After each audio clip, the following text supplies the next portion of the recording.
Bonjour, mon nom est Bakary Djabomborea, je suis comorien. Actuellement, je suis responsable du sous-comité communication de la coordination nationale de lutte contre la Covid-19.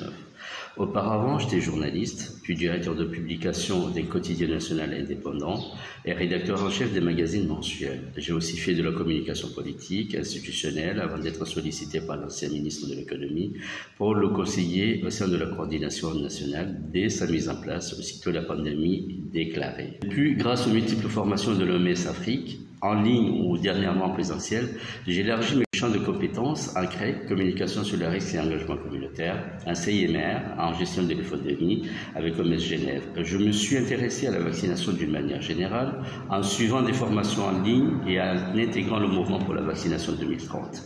Et au Comores, je suis très actif dans les campagnes de vaccination Covid-19 en étant membre du comité national de vaccination.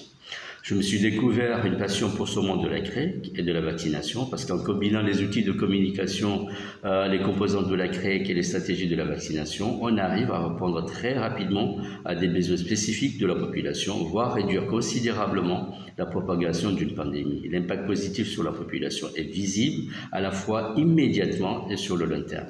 Cette formation me permettra donc de consolider, enrichir et engranger beaucoup de connaissances théoriques, découvrir différentes expériences d'horizons divers et ainsi accéder à un niveau supérieur d'expertise pour mieux servir ma communauté, mon pays et peut-être ailleurs quand l'opportunité se présentera. Je reste convaincu que ce qui se conçoit bien s'énonce bien, et pour bien concevoir, il faut maîtriser d'abord son sujet avant de prétendre le partager, d'où ma soif d'en apprendre encore plus. J'ai choisi la question 3 sur la gestion de l'infodémie et la 4 relative à la conception de messages et de supports adaptés à une communauté cible. Ma proposition au ministère de la Santé pour une bonne gestion de l'infodémie s'inspire de la situation de mon pays, les Comores.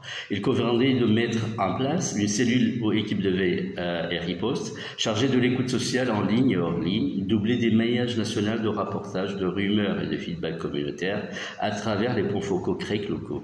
Avec l'écoute sociale, la cellule collecte les conversations, suit les messages, les informations, les rumeurs et autres désinformations et mésinformations, publiées ou diffusées par les canaux traditionnels et les nouveaux médias, par le biais des outils adaptés à chaque canal. Elle les vérifie, les analyse, les interprète, les condense en récits thématiques.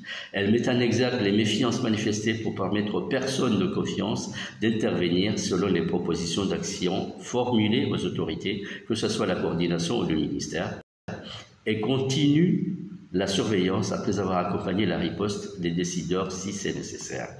Le circuit de rapportage des rumeurs et des feedbacks communautaires commence par le point focal CREC au sein de chaque comité villageois ou de quartier qui remonte l'information au point focal CREC du district, qui vérifie l'information et la transmet au point focal CREC de la direction régionale de la santé, lequel, après analyse de l'information, la transmet au niveau de la cellule veille et riposte. La cellule vérifie, analyse, propose des actions et assure le suivi et la surveillance. Comme ce rapportage se déroule en ligne, les transmissions sont instantanées et accessibles à tous les acteurs impliqués dans le processus. Un gain de temps, une réactivité et des informations partagées immédiatement. Pour la question 4, c'est le cas typique de campagne conçue à méconnaissance totale du public cible. Par conséquent, il est important de se documenter sur cette communauté pastorale, ses lieux de vie, sa perception, ses croyances, ses pratiques, son organisation, sa mobilité, plus groupe en amont avec les influenceurs de cette communauté pour recueillir tous les éléments nécessaires devant servir à la conception des messages et des supports de communication destinés à cette communauté. Je vous remercie.